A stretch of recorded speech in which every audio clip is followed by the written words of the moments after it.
Vamos a dar comienzo a la sección Historia Argentina.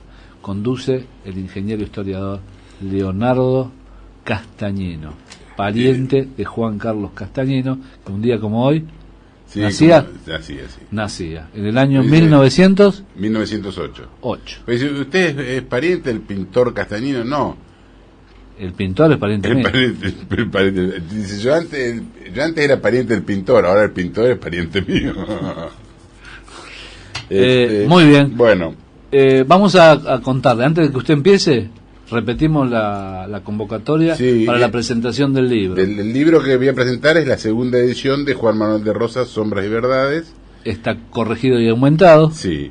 Va a hablar el presidente de la Asociación Jóvenes Revisionistas y alguna autoridad del Instituto Rosas, y es el jueves 27 a las 19 horas en el Instituto Juan Manuel de Rosas de Buenos Aires, que queda en la calle Montevideo 641. Muy bien. Y allí entrada también, libre y gratuita. Allí también el que quiera adquirir algún otro libro de la autoría del ingeniero Castañino, el de la Guerra del Paraguay o La Ley y el Orden, los otros libros que tiene el ingeniero, alguno va a poder adquirirlo en ese sector, como así también los CD que tiene, los DVD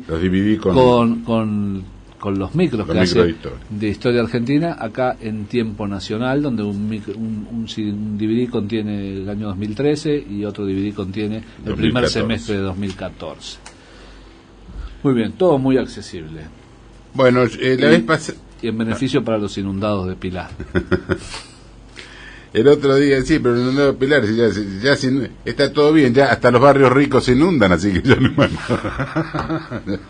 hay problema. Ya no hay problema, ya están todos ya iguales. Estamos todos iguales. Todos iguales. La solución es esa. Sí, claro, se inunda todo. Los que tienen, claro. Si no, siempre lo si mismo.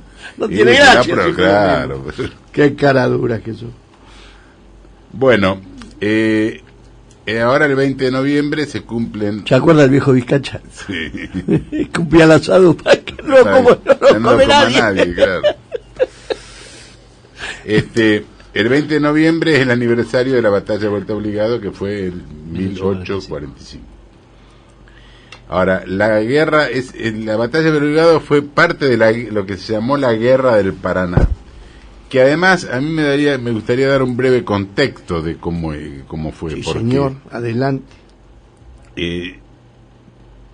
Viene historia desde siglos atrás que los brasileños vienen avanzando sobre el Río de la Plata.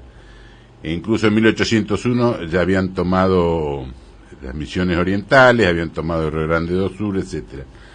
Y había un muro de contención ahí que estaba formado por Rosas, o sea, primero por Francia y Artigas lo terminan venciendo. Francia, aclaremos que Francia... Rodríguez de Francia, sí, que era el gobernador de Paraguay. De Paraguay, sí.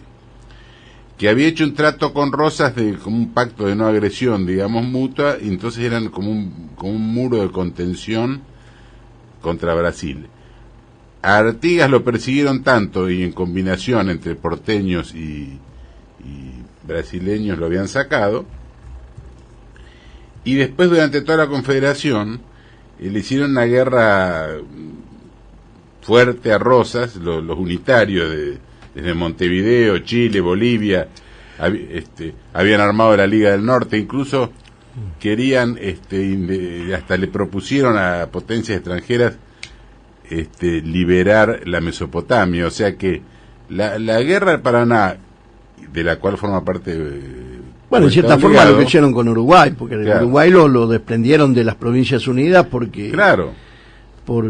Porque de acá fue la traición. Yo te comenté que el billete del psique centenario de la Constitución del Uruguay está la bandera brasilera, que no tiene nada que hacer ahí, y la bandera británica, que tampoco tiene nada que hacer ahí. Y está la bandera argentina y Uruguay, que sí eran países que en cierta forma eran hermanos, porque no eran países, eran provincias. Claro, Argentina a Artigas lo persiguieron de tal forma que los porteños incentivaban a los lusitanos para que lo combatan. Entonces Artigas mandó a López y a Ramírez, hicieron la batalla de Cepeda de 1820, y se lo compraron o lo envolvieron a Ramírez, que fue en contra de Artigas. Mientras tanto los portugueses le habían tomado todo el Uruguay, eso fue lo que pasó.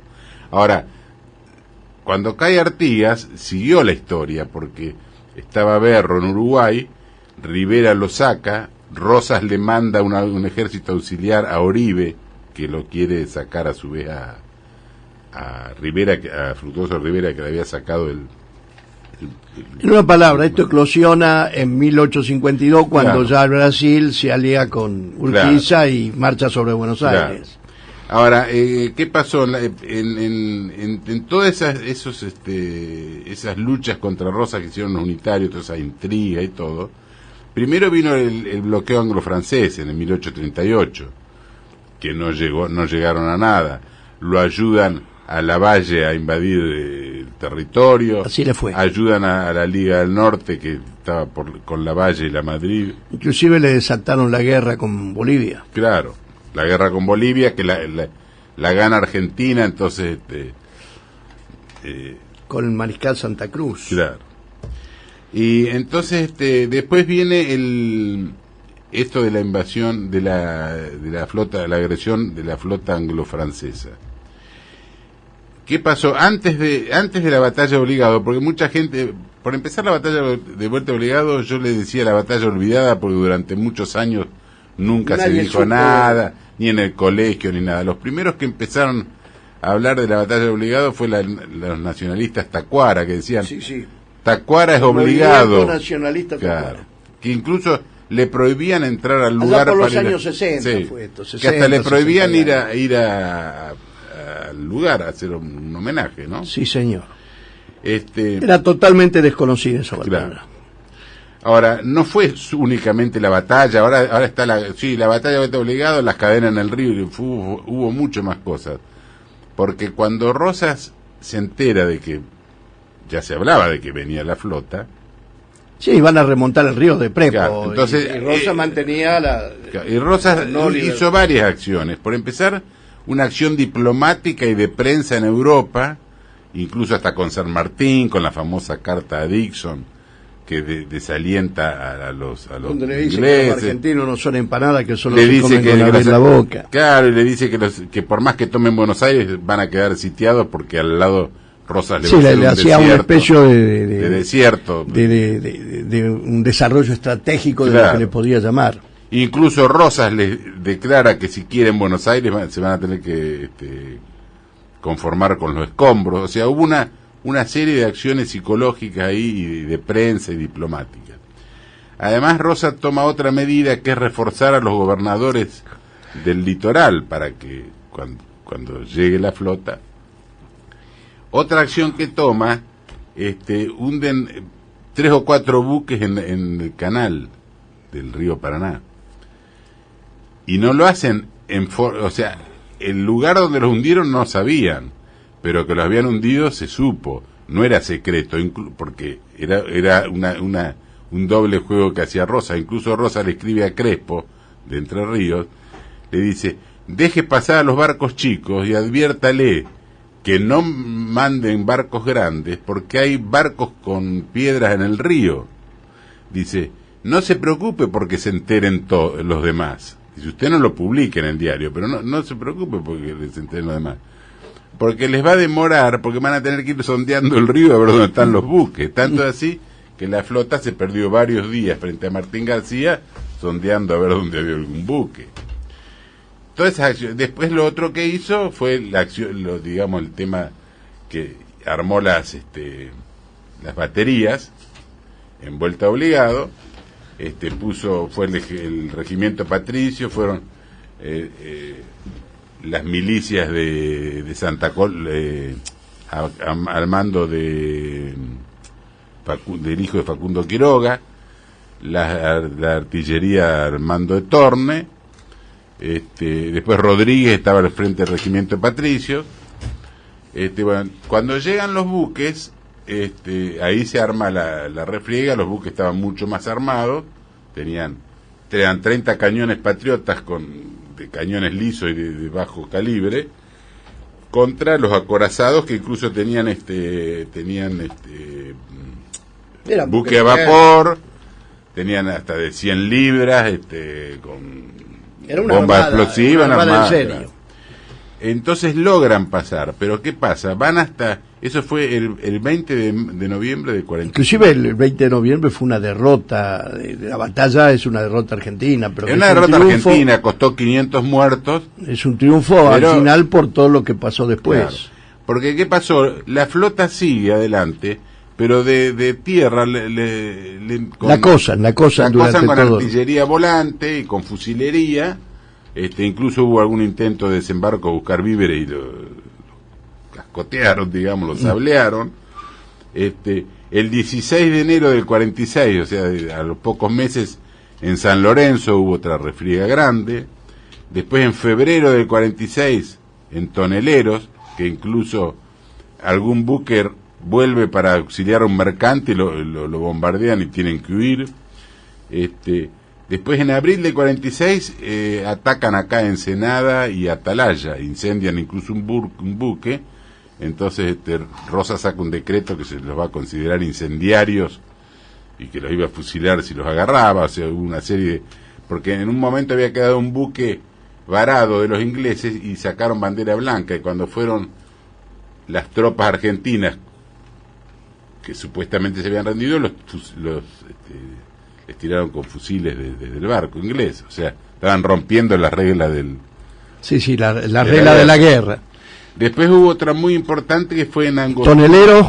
En Toneleros, que fue en febrero del 46, en Ensenada fue en abril del 46, y en Angostura del Quebracho, que fue otra que importante. Esa fue la más sangrienta, digamos, para ellos. Claro, que fue el 4 de junio del 46. ¿Qué fecha, pasó? ¿No? ¿Qué pasó? Fecha que después se repite, sí. 4 de junio. Gloriosa fecha. Gloriosa fecha. Bueno, ¿qué pasa? Llegan a Corrientes y Asunción y tienen un mal desempeño económico porque los propios comerciantes no les costaba comerciar con una flota que venía guerreándose con la Confederación, o sea, había inseguridad, digamos, de la mercadería, de lo que comercian. Entonces la flota regresa, llega casi al año con muchos buques hundidos. Claro, mucho con mercadería y mucha mercadería perdida, porque... Entonces el fin del bloqueo, digamos, termina el 15 de julio del 47, o sea, más de un año después, ¿no? Ahora ahí empieza la negociación. El primer negociador que viene era Hood se llamaba. Llegan a un acuerdo con Rosas, con Arana, con Felipe Arana. Que Arana, el ministro de Relaciones, sí. Ahora, ¿qué pasó? Después de eso, él, firman todos los papeles y se va, lo tenía que aprobar el Congreso británico. Que sería sí. Ahora, vienen otros diplomáticos y dicen, sí, nos parece bien, bla, bla, bla, bla, esto, pero dice, nosotros queremos mejorar, darle un estilo más diplomático a la nota. Entonces, y claro, se la quisieron cambiar, ¿viste? Y Rosa, que era no le aflojó ni tranco de pollo, lo mandó de vuelta.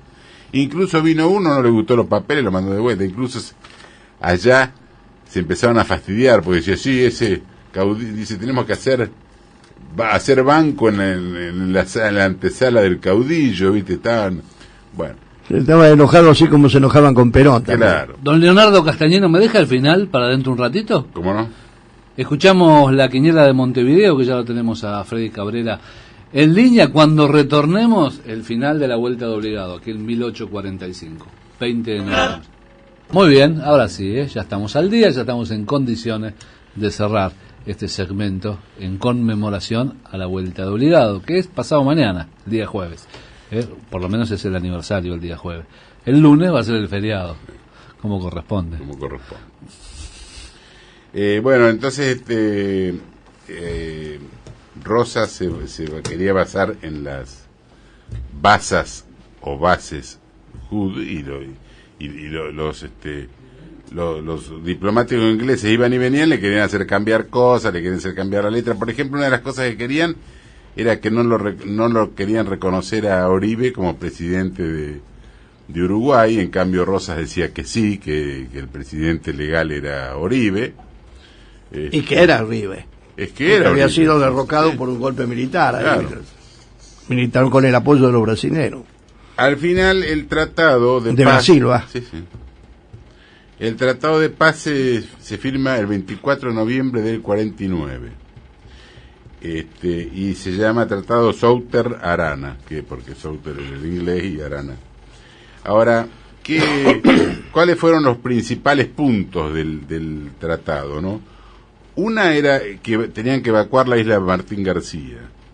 La otra, que los ingleses le tenían que devolver todos los buques argentinos que hubieran capturado y en las condiciones en que estaban antes. Después tenían que reconocían la jurisdicción de los ríos como ríos argentinos. Sí, sí. Como que no eran libres de navegación. Claro, de libre navegación. Y reconocían también al presidente Oribe como presidente de Uruguay. Y después lo otro, que es una cosa, tal vez una cosa más conocida porque llama la atención, que es el desagravio del pabellón nacional con 21 cañonazos. O sea, todos los puntos principales que había planteado Rosas lo tuvieron que cumplir al pie de la letra, porque si no, no había trato, no cedía ni un tranco de pollo. Incluso San Martín llegó a decir que él llegó a temer que no llegaran a un arreglo por la dureza con que Rosas había manejado estaba manejando la negociación. La negociación.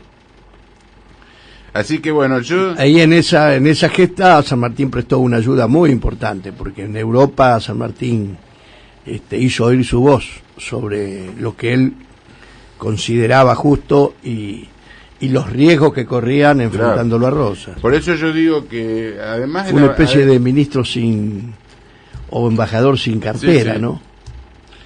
Yo digo que además del Día de la Soberanía, para mí es el Día del Honor y de la Dignidad Nacional, porque realmente... Por supuesto. Venció a las potencias más grandes del mundo. Sí, porque estaban aliados. Claro, estaban aliados. Estaba y Francia y Gran Bretaña con los traidores decadentes. Y a Brasil no lo dejaron entrar porque en realidad menospreciaron a Rosas, que se iba a defender así. Porque los brasileños querían entrar incluso fueron a Inglaterra a proponerle. Los ingleses, ¿por qué no lo dejaron entrar? Porque no querían que Brasil dominara las dos márgenes del río de la Plata. Y fíjate que en Caseros pasó medio parecido, porque no tuvieron tanto... Urquiza no tuvo apoyo de Brasil, de Inglaterra en Caseros. El apoyo principal, por lo menos, era el brasileño, que vinieron con tropas y con dinero y con armas, ¿no? O sea, por eso hay que mirar... Hubo alguien que dijo que la historia no hay que mirarlo tanto en tal fecha, tal otra, sino el contexto y el porqué de cada de cada hecho. No es lo de la batalla de Vuelta Obligada, no fue un loquito que se le ocurrió, vamos a llevar mercaderías a Corrientes. No, estaba todo dentro de un contexto histórico que para mí terminó con la guerra de Paraguay y la revolución jordanista. Sí, sin duda. Era la destrucción, primero la guerra contra el Paraguay fue la destrucción de uno de los países de avanzada, claro, desde el punto de vista industrial, porque Paraguay estaba industrializado cuando le declararon la guerra. Es que es el liberalismo contra el conservadorismo, el nacionalismo federal. Federal. Claro, y Mitre mismo lo dijo, dice, nosotros fuimos a Paraguay a llevar las banderas del libre comercio, lo dijo con todas las letras después que terminó la guerra. Leonardo Castagnino, ahí el recordatorio de aquella fecha gloriosa para la República Argentina. Hoy convertido en feriado nacional, un poco más turístico que otra cosa, ¿no? Porque sí, cambian la fecha también, no importa, pero lo importante es que se recuerde el 20 de noviembre como una fecha de gloria para la Argentina. Yo creo que dentro de los feriados que no se tienen en cuenta, uno de los que también debería existir, el 12 de agosto, que es el Día de la Reconquista. Exactamente. Que fue feriado durante el gobierno del general Perón hasta su caída. 12 de agosto era feriado. Sí, en la década del 40-50 y también durante la última presidencia. Es que nosotros hemos cedido muchas cosas mal, porque por ejemplo había una calle que se llamaba de la Victoria, o la Plaza 25 de Mayo, que era la Plaza de la Victoria, claro. Y se la sacaron. Bueno, eso es el cambio semántico. Es